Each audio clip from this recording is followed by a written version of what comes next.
नमस्कार दोस्तों, आप सभी को अनडिबेटेड आईक्यू में बहुत बहुत स्वागत है।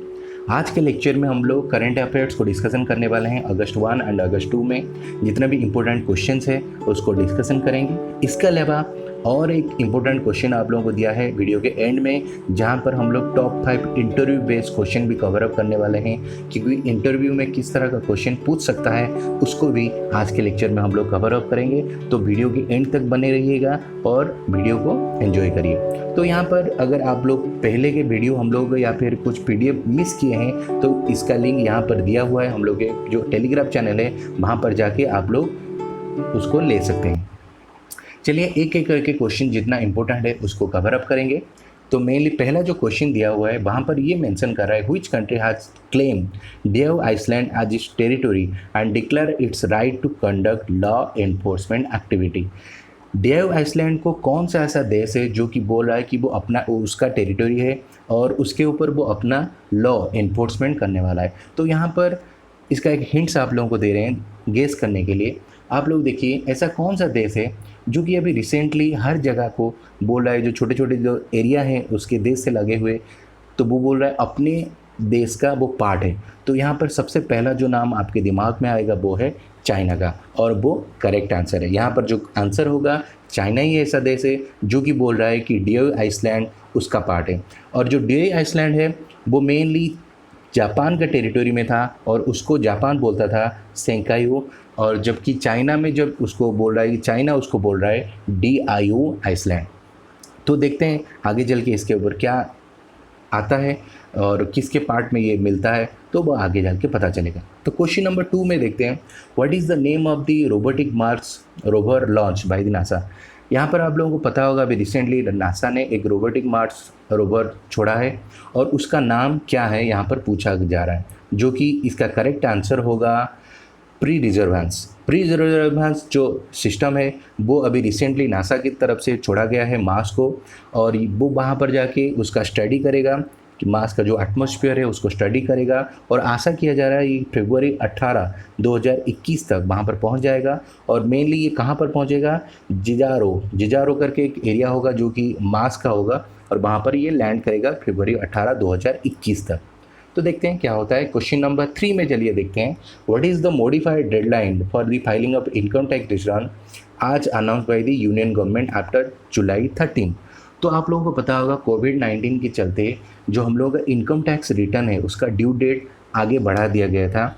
अगर आप लोगों को अभी तक इनकम टैक्स रिटर्न क्या है पता नहीं है, उसको थोड़ा सा ब्रीफ में हम बता देते हैं।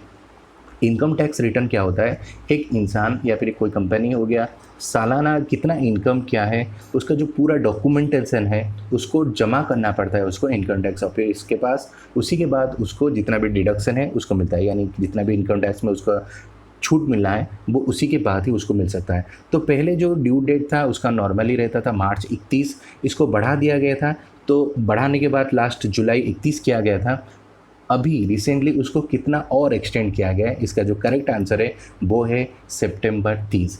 यहाँ पर देखिए मेनली जो था पहले इसका डेट था मार्च 31, फिर इसको बढ़ा के कर दिया गया था जून 30, फिर उसको बढ़ा के कर दिया गया था जुलाई 31, फिर अभी रिसेंटली उसको बढ़ा के कर दिया गया है सितंबर 30। तो अभी तक अगर कोई आप लोगों से रिटर्न फाइलिंग नहीं किया है तो सितंबर 30 के अंदर अपना 2018-19 का जो फिस्कल ईयर है उसका जो रिटर्न फाइलिंग कर सकते हैं। उसके बाद और एक क्वेश्चन आया, which technology company release security and point threat report 2019। तो ऐसा कौन सा कंपनी है जो कि security and point threat report release किया है। यहाँ पर मेनली जो साइबर अटैक्स होता है उसी के बारे में बोला जा रहा है। तो ये कौन सा कंपनी इशू किया है, इसका जो करेक्ट आंसर है वो है माइक्रोसॉफ्ट जो कंपनी है वो अभी रिसेंटली ये रिपोर्ट इशू किया था, जिसके चलते ये बता रहा है कि India is the 7th highest malware encounter rate, यानी इंडिया के ऊपर जो साइबर अटैक होता है उसमें इंडिया का स्थान जो है 7 नंबर में है। अगर वो एशिया पैसिफिक रीजन में देखा जाए तो इंडिया 3rd हाईएस्ट कंट्री बन जाएगा जिसके ऊपर ज़्यादा से ज़्यादा साइबर अटैक्स होता है। तो यहाँ पर और एक क्वेश्चन में चलिए चलते हैं, India government has impose safeguard duty on which product till July 2021 to protect domestic manufacture. यहाँ पर ये बोल रहा है कि इंडिया गवर्नमेंट कौन सेफगार्ड ड्यूटी ऐसा कौन से प्रोडक्ट के ऊपर लॉन्च कर रहा है जिसके चलते डोमेस्टिक जो छोटे छोटे मैन्युफैक्चर हैं उनको फ़ायदा मिलेगा। तो यहाँ पर इसका जो करेक्ट आंसर होगा वो है सोलार सेल। आप लोगों को पता होगा अभी जो चाइना के साथ जो इंडिया का डिस्प्यूट चल रहा है, तो इसका फ़ायदा इंडिया गवर्नमेंट लेना चाहता है, क्योंकि बहुत सारे जो सोलर प्रोडक्ट यानी आप लोगों को पता होगा लाइट हो गया, टॉर्च हो गया, इस तरह का जितने भी इक्विपमेंट हम लोग मेनली चाइनीज़ प्रोडक्ट यूज़ करते थे क्योंकि वो बहुत ज़्यादा सस्ता में मिलता था। तो अभी इंडिया गवर्नमेंट ये सोच रहा है कि उन सब प्रोडक्ट के ऊपर मेनली जो चाइनीज़ या फिर जो सस्ते में मिल रहा है बाहर से आने वाला था उसके ऊपर और ज़्यादा सेफगार्ड ड्यूटी लगा दे जुलाई 2021 तक, जिसके चलते इंडिया में जो जो छोटे छोटे जो मैन्युफैक्चरर हैं वो और ज़्यादा से ज़्यादा वो प्रोडक्ट बना पाएँ और सस्ते में इंडियन मार्केट में वो उसको इशू कर पाएँ, जिसके चलते आगे चल के उसका जो डिमांड है और भी आगे बढ़ सकता है। क्वेश्चन नंबर 6 में चलते हैं। What will be the effect contribution by the employees and employer contribution to the EPF from अगस्त 2020। यहाँ पर ये बोल रहा है अगस्त 2020 के बाद EPF में एम्प्लॉय और एम्प्लॉयर का कंट्रीब्यूशन कितना होगा। आप लोगों को पता होगा जब कोविड-19 का सिचुएशन आया था तो जो पहले इसका जो रेट था 24% था, इसको घटा के 20% कर दिया गया था। तो अभी ये जो बोल रहा है कि अगस्त के बाद ये रेट कितना होगा, तो अभी अगस्त के बाद ये फिर से अपने जो ओल्ड रेट था 24% वहाँ पर रिटर्न हो रहा है, जहाँ पर पहले यहाँ पर देखिए मई जून जुलाई तीनों महीने के लिए 2% जो 2% एम्प्लॉय का था उसको रिड्यूस करके 20% कर दिया गया था, जबकि अगस्त के बाद इसको फिर से बढ़ा के जो इसका जो नॉर्मल रेट था 24% वहाँ पर इसको ले आया गया है। अभी देखते हैं क्वेश्चन नंबर 7 के ऊपर चलते हैं।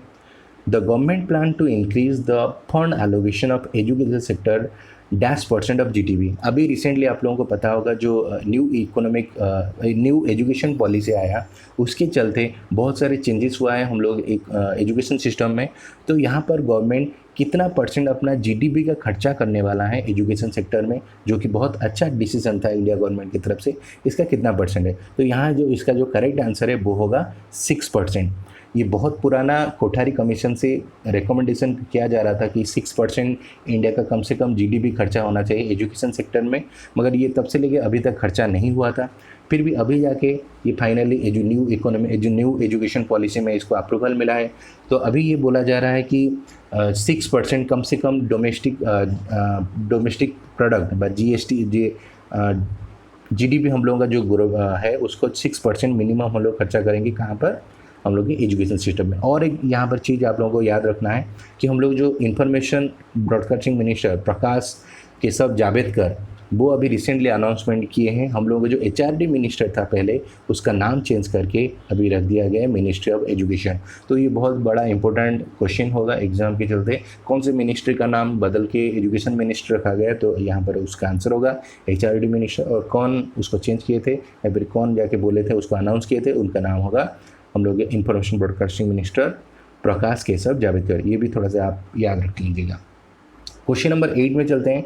नेशनल एजुकेशन पॉलिसी 2020 बारे में बोल रहा है। एम्फसाइज सेटअप व्हिच फंड 2020 जो न्यू एजुकेशन पॉलिसी हुआ है इसमें कौन से फंड को एम्फसाइज करने के लिए बनाया जा रहा है। तो इसका जो करेक्ट आंसर होगा वो होगा option C gender inclusion fund. यहाँ पर मेनली हम लोग जो सोशल बैकवर्ड एरिया हैं वहाँ के जो स्टूडेंट है या फिर उन लोगों को फ़ायदा प्रोवाइड करने के लिए ज़्यादा से ज़्यादा फंडिंग होगा। तो उसके बाद और एक चीज़ यहाँ पर देखते हैं क्वेश्चन नंबर 9 में। The central government target to achieve %% of gross enrolment ratio in higher education by 2035।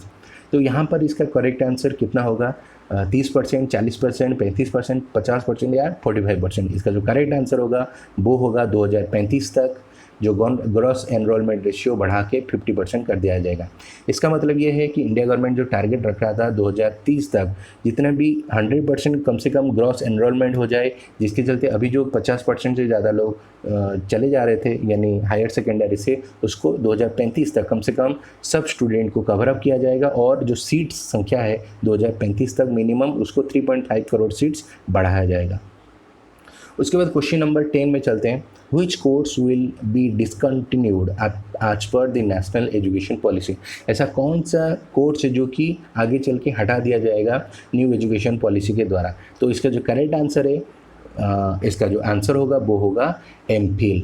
क्योंकि आप लोगों को पता होगा पहले एमईडी करना पड़ता था, उसके बाद एमफिल करना पड़ता था, उसके बाद जाके आपको पीएचडी करना पड़ता था। तो अभी जो न्यू सर्कुलेशन आया है एजुकेशन पॉलिसी के चलते, या फिर आप लोगों को डायरेक्टली पीएचडी कर सकते हैं, एमफिल का कोई ज़रूरी नहीं है, उसको हटा दिया गया है। ये बहुत बड़ा न्यूज़ है। अगर आप में से कोई हायर स्टडी करना चाहता है तो उसके लिए कम से कम एक स्टेप तो कम हो गया है, तो आप लोग आराम से कर सकते हैं। उसके बाद यहाँ चलते हैं, यहाँ तक जो था टॉप 10 क्वेश्चन हम लोग का ख़त्म हुआ अगस्त 1 और 2 का। अभी जो है वो मेनली इंटरव्यू बेस्ड क्वेश्चन देखते हैं टॉप 5, जो कि आगे चल के आप लोगों को इंटरव्यू में फेस हो सकता है, और आप लोग कैसे इसको हैंडल करेंगे उसको भी हम लोग सिचुएशन को यहाँ पर करेंगे। देखते हैं। एक क्वेश्चन नंबर 1 दिया हुआ है, Ambala airbase where is the first batch of Rafale fight jet arrive is located in which state और यूनियन टेरिटरी। यहाँ पर आप लोगों को पता होगा recently India government 5 Rafale aircraft खरीदा है फ्रांस से।